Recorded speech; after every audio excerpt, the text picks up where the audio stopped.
News 19 और आज का मतदाता टीवी में चार्टर्ड अकाउंटेंट सौरभ कंसल जी, आपका स्वागत है। नमस्कार सर। नमस्कार सर। बहुत ही स्मार्ट और युवा लग रहे हैं सर। सौरभ जी, आप एक चार्टर्ड अकाउंटेंट हैं और युवा के साथ साथ हर चीज़ों पर आप आगे रहते हैं, वित्तीय परामर्शदाता भी हैं। तो सर, मेरा जो सबसे पहला सवाल है, जो देश की वित्त मंत्री श्रीमती सीतारमण जी हैं, उन्होंने जो बजट देश के सामने पेश किया, 1.5 महीना करीबन हो गया, वो बजट आपकी नज़रों में कैसा लगता है सर? सर देखिए, बहुत सालों बाद एक ऐसा बजट आया है जिसमें गवर्नमेंट ने मध्य वर्ग के लिए बहुत ज़्यादा राहत का काम किया है। भाई, मध्य वर्ग को सिर्फ एक अपने टैक्स का मतलब होता है जी। तो कहीं ना कहीं इतना इंक्रीमेंट टैक्स में छूट देने का पिछले एक डिकेड के अंदर गवर्नमेंट ने पहली बार ऐसा किया है, जो लिमिट सीधी 7 लाख रुपए से 12 लाख रुपए तक के स्लैब के आदमियों के लिए 5 लाख बढ़ा दिया, सीधा 5 लाख रुपए उन्होंने बढ़ा दिया। टैक्सेशन आज भी है, लेकिन 12 लाख तक के दायरे वाले आदमियों के लिए कोई भी टैक्स उन्हें नहीं देना है। तो ये इस स्थिति से कहीं ना कहीं एक मध्यम वर्ग का, मीडियम वर्ग वाले आदमी के लिए बहुत राहत का कार्य गवर्नमेंट ने किया है। सौरभ जी, इसमें 12 लाख और नौकरी पेशा करने वाले 12,75,000 तक का है, उन्हें 1 रुपया भी टैक्स नहीं देना है। ये बिल्कुल आपका कंफर्म स्टेटमेंट है? बिल्कुल। तो सर, इसमें राजस्व का काफ़ी नुकसान भी होगा। वित्त मंत्री जी ने ये भी कहा था तकरीबन 1 लाख करोड़ का घाटा होगा। क्या लगता है कि उसकी भरपाई कहाँ से होगी? सर, भरपाई करने के लिए आज की डेट में तो सरकार के पास बहुत सोर्स है। भाई, सरकार ने आज की डेट में एक MSME वाला एक पॉइंट लगाया है 2 साल से कि MSME को बढ़ोतरी करने के लिए कि उनकी व्यवस्था सुचारू रूप से चले, तो उनके लिए एक 45 दिन के अंदर पेमेंट का एक प्रावधान उन्होंने पिछले साल उन्होंने लाए थे। जी जी जी। जो व्यापारी उस व्यवस्था को पूरा नहीं कर पाता है तो उसको कहीं ना कहीं उसमें ब्याज देना पड़ता है, तो वो भी कोस्ट, शायद अगर वो टाइम से पेमेंट नहीं करेगा, अगर मैं इनकरेक्ट करिएगा मुझे, वो डिसअलाउ हो जाएगा, उसको खर्चे में जोड़ लिया जाएगा। जी, तो उसमें गवर्नमेंट को टैक्स देना पड़ेगा। तो कहीं ना कहीं गवर्नमेंट ने इस तरीके से रेवेन्यू से अपने टैक्स को पूरा करने की कोशिश जारी रखी हुई है। सर, क्या आपको लगता नहीं कि जो मध्यम वर्ग का परिवार जिसका 60,000 के आसपास टैक्स बचेगा 12 लाख के स्लैब में, वो कुछ खरीदारी करेगा, कुछ परचेजिंग करेगा? बिल्कुल सर, ये तो जो भी चीज़ें टैक्स से बचती हैं वो कहीं ना कहीं व्यवस्था में ही घूमनी है जी। आदमी अपनी खरीदारी में, ज़रूरतमंद की चीज़ों में, घूमने में, इन्वेस्टमेंट में, कहीं ना कहीं व्यवस्था में ही आना है। वो पैसा घूमेगा, व्यवस्था तो खर्च होगा तो अप्रत्यक्ष रूप से GST जाएगी और कहीं ना कहीं व्यवस्था में सभी का रोजगार का साधन बढ़ेगा। सर, अच्छा, एक इससे सवाल जुड़ता मेरा और भी है। मैंने बहुतों से बात किया, आपसे बात कर रहा हूँ। एक चलन था कि आदमी टैक्स बचाने के लिए FD करता था, इंश्योरेंस करता था। क्या वो चलन कम होगा? बहुत कम हुआ है जी। हुआ भी है और हो भी रहा है। अब कहीं ना कहीं जितने भी करदाता हैं वो FD की जगह म्यूचुअल फंड की तरफ रुझान बढ़ रहा है। जो एज फैक्टर है, जो 60 या 60 से प्लस आदमी उम्र के करदाता हैं, वो लोग एक फिक्स इनकम चाहते हैं, वो तो FD की तरफ अभी रुझान रख रहे हैं। बाकी मिडिल क्लास के लोग, युवा जो हैं, उनके लिए सभी लोग कहीं ना कहीं, अधिकतर लोग म्यूचुअल फंड की तरफ रुझान, सिप में, म्यूचुअल फंड में, शेयर में, इनमें रुझान उनका बढ़ रहा है। तो एक तरह से उनको आमदनी भी ज़्यादा होगा और पैसा जो है मार्केट में लगा रहेगा, तो ये अच्छा साइन है। बिल्कुल सर। अच्छा, एक सवाल था सर, अभी 3-4 दिनों से मीडिया की खबरों में है, बिल्कुल आप युवा चार्टर्ड अकाउंटेंट हैं, जो ट्रंप ने टैरिफ लगाया है उससे भारत देश को कितना नुकसान होगा, एक्सपोर्ट कितना गिरेगा डाउन? सर, मेरा मानना ये है कि इससे बहुत ज़्यादा नुकसान की स्थिति नहीं बन रही। हमारी अर्थव्यवस्था अपने आप में बहुत सुदृढ़ है, उस पर इन टैरिफ नीति का कोई बहुत ज़्यादा फर्क नहीं पड़ना, बल्कि हमारे लिए जो माना कि कहीं ना कहीं एक नए आयाम खुलेंगे जिससे हमारा काम, हमारे मोदी जी की जो नीतियाँ हैं कि मेड इन इंडिया, उसको कहीं ना कहीं और बढ़ावा मिलेगा। अच्छा, मैं एक मतलब जनता का सवाल ये है, पूरे विश्व में सबसे ज़्यादा टैरिफ कई देशों में लगा है, शायद 104% आज चाइना में लगाने की घोषणा ट्रम्प ने किया है। अगर पूरे विश्व को देखें तो सर, इंडिया में सबसे कम टैरिफ है। तो क्या लगता नहीं कि जो विदेशी कंपनियां हैं इंडिया में मैन्युफैक्चरिंग करें? बिल्कुल आएगी, ये संभावना लगता है ना? बिल्कुल संभावना है। तो बहुत ज़्यादा संभावना है कि इस चीज़ों से हमारे देश की अर्थव्यवस्था और सुदृढ़ होगी, क्योंकि वो मैन्युफैक्चरिंग करेंगे, फिर यहाँ से माल बेचेंगे, तो उनका माल औरों के अकॉर्डिंग सस्ता बिल्कुल होगा। कहीं ना कहीं मोदी जी और ट्रम्प के जो रिश्ते हैं उसका फायदा हमें दिख रहा है, इनडायरेक्ट वे में मिल रहा है। Right sir.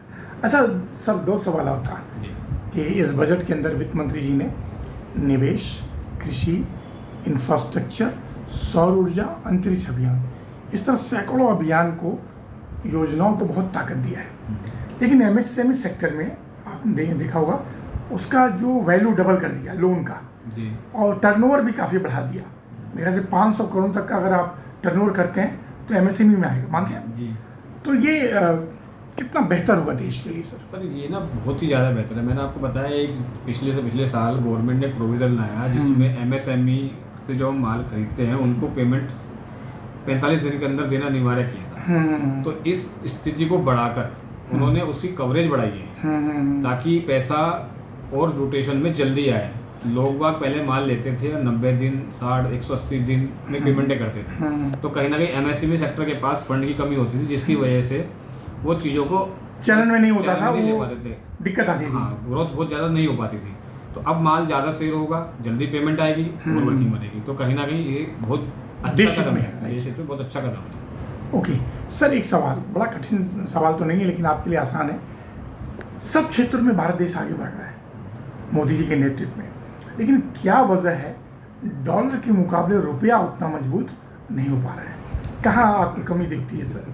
एक सुझाव आपका मैं चाहूँगा। सर देखिए, इसमें तो सुझाव ये है कि कहीं ना कहीं थोड़ा सा समय तो हमें लगेगा अपनी व्यवस्था को सुधारने में। इतनी देश की हमारी पॉपुलेशन है कि सब चीज़ें समय के साथ साथ आगे पीछे हो रही हैं। तो उस देश तक, तो उस व्यवस्था तक लाने में कुछ तो हमें समय लगेगा। लेकिन हम लोग तीसरी अर्थव्यवस्था, हम कहीं ना कहीं विकसित होने की तरफ अपना कदम बढ़ा चुके हैं, बिल्कुल बढ़ा चुके हैं। ओके सर बस 2 या 3 मिनट आपका और लेंगे।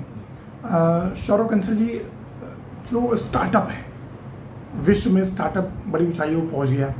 टाटा बिरला बड़ी पुरानी कंपनी है, लेकिन अमेजॉन एक लेटेस्ट, ओला, तो इस तरह के स्टार्टअप भारत देश में भी बढ़ने चाहिए। वित्त मंत्री जी का इस एक प्रावधान है, लेकिन स्टार्टअप सर चल नहीं पाते। 10,000 में से 10 ही चल पाते हैं। हम लोग के टैक्स का पैसा मर जाता है। तो क्या सुझाव देंगे युवाओं को एज ए स्टार्टअप जो स्टार्ट करने हैं?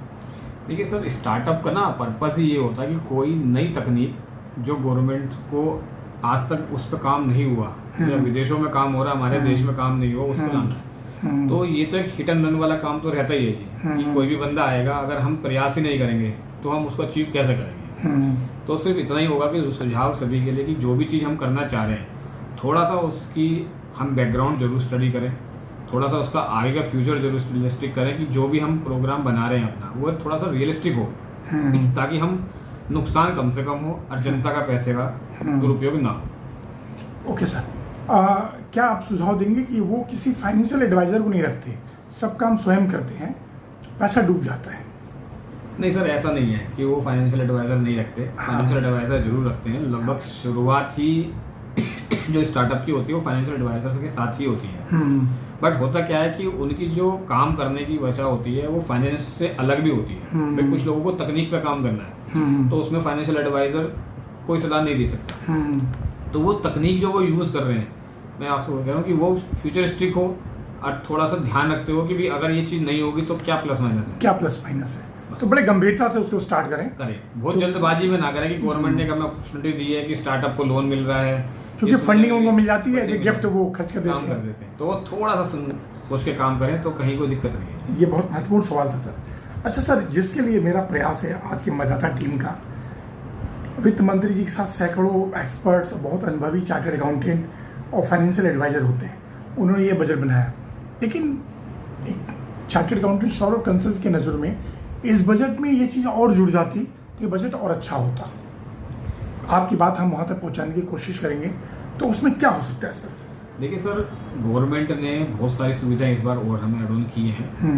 कहीं ना कहीं थोड़ा सा टैक्सेशन का रेट जो पार्टनरशिप फर्म है, LLP है, उसमें कांस्टेंट रखा हुआ है, जो शुरू से चलता आ रहा है, वही 30 से 31% का। तो कहीं ना कहीं थोड़ा रिलैक्सेशन उसमें और मिल जाए ताकि वो प्राइवेट लिमिटेड के कंपैरिजन में खड़ी हो जाए, तो थोड़ा सा और आसान हो जाए। राइट, एक सुझाव आपका सर। आपको लगता है कि GST में जो 28% का टैक्स है, इसे कुछ कम होना चाहिए? सर देखिए, ये व्यवस्था कहीं ना कहीं एक स्टैंडर्ड लेवल पे बात करें तो कुछ ही आइटमों पे 28% है, नहीं तो मैक्सिमम गवर्नमेंट सर स्कूटी पर 28% है। स्कूटी आज की बहुत जरूरत की चीज़ है सर। मोटरसाइकिल एक गरीब व्यक्ति के लिए सर। देखिए बिल्कुल होना चाहिए सर। तो उस पर एक दो चीज़ों को हटा दें, स्कूटी से या मोटरसाइकिल वगैरह तो स्कूटी हो गई या कार हो गई कि एक स्केल तक पे। चलिए कार तो चलो थोड़ा सा लग्जरी आ गया जी जी ज़्यादा, लेकिन जो स्कूटी सर बहुत ज़रूरत की चीज़ है सर। बिल्कुल होना चाहिए, उस पर कम होना चाहिए ना। बिल्कुल। तो और एक बड़ा सवाल है सर, जीएसटी 19 शायद 2017 में आया था, इतना अवधि हो गया लेकिन अभी तक इसका ट्रिब्यूनल नहीं बना। क्या चाहेंगे ट्रिब्यूनल बने? सर इसका तो बहुत ही ज़्यादा ज़रूरत है। आप मानिए जितने केस लोगों के हुए हैं लगभग 70 से 75% केस इसलिए लंबित है कि आज तक ट्रिब्यूनल नहीं बना। सब हाई कोर्ट में है। सब हाई कोर्ट में। लोग हाई कोर्ट में भी हर आदमी नहीं जा सकता जी, क्योंकि उसमें खर्चा भी उस हिसाब से होता है। तो आज भी 75% केस लगभग इसलिए लंबित है कि ट्रिब्यूनल बनेगी तब हम ट्रिब्यूनल में केस फाइल करेंगे। अधर में लगभग 75% केस आज भी अधर में। तो ट्रिब्यूनल बनना चाहिए ना, बहुत जरूरी है, बहुत जल्दी बनना चाहिए जी। क्योंकि सर देखिए एक तो फाइलिंग होती है जी, लेकिन जो पैसा है फंसा हुआ है जी, मान लो 2 लाख करोड़ या जितना व्हाटएवर, तो ना सरकार यूज कर पा रही है नहीं ना पार्टी यूज कर पा रही है। बिल्कुल जी। तो ये अर्थव्यवस्था में आएगा तो और मजबूती होगी। बहुत ज़्यादा जरूरत है जी, ट्रिब्यूनल की तो रिक्वायरमेंट अति आवश्यक में जरूरत है जी। अच्छा सर, जो इनकम टैक्स का फेसलेस है या जो अभी 4 साल तक आप फाइलिंग कर सकते हैं, उसको देख के क्या कहना है आपको, क्या अपडेट है आपका? सर ये गवर्नमेंट ने बहुत अच्छी अपॉर्चुनिटी दी है सभी के लिए कि किसी से अगर कोई चीज़ छूट गई है तो आप उसके अंदर एक टैक्स दीजिए।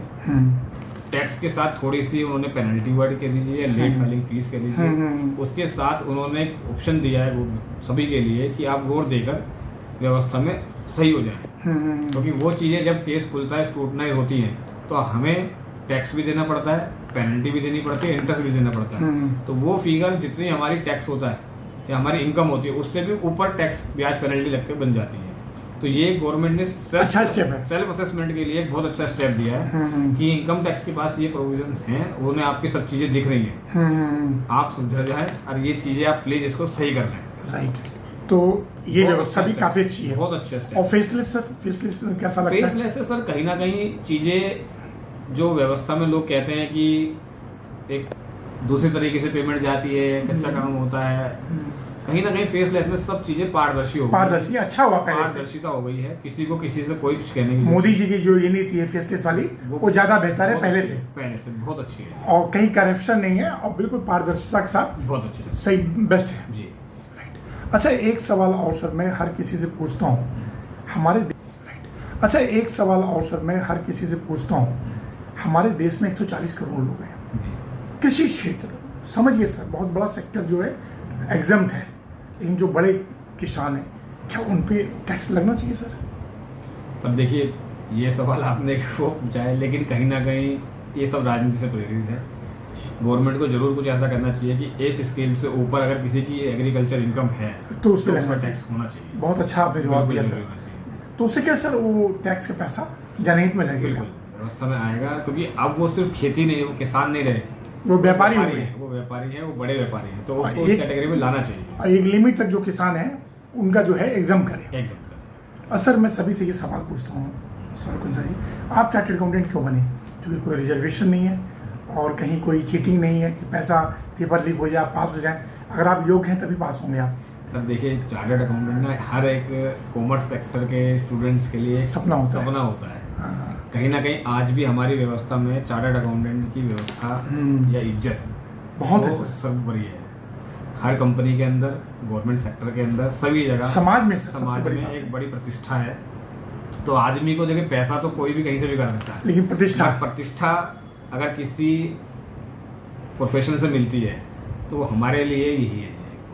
तो सर ये आपको मतलब ड्रीम कहीं कहीं आया होगा, माता पिता का, दोस्त का, किसका था ये सब आप कहिए घर परिवार का ही। घर परिवार हमारे पिताजी तो देखिए जी एक बिजनेसमैन है जी जी जी, तो सभी के लिए रहता है कि चार्टर्ड अकाउंटेंट अगर बच्चा हो जाए तो इससे अच्छा कुछ बात ही नहीं है जी। वो आपने ड्रीम पूरा किया। लास्ट सवाल, जो देश के प्रधानमंत्री मोदी जी और हमारे उत्तर प्रदेश के मुखिया योगी जी प्रदेश को और देश को कैसे ले जा रहे हैं, मोदी जी के बारे में 2 शब्द सर। देखिए जी मोदी जी या योगी जी दोनों की स्थिति ऐसी है कि शायद ही कभी पिछले ज़मानों में या समय में ऐसे कोई नेता आए हों ये दोनों ही ऐसे हैं जिनके बाहर परिवार कोई नहीं है, जो जितना भी काम कर रहे हैं सिर्फ और सिर्फ समाज के लिए, देश के लिए कर रहे हैं।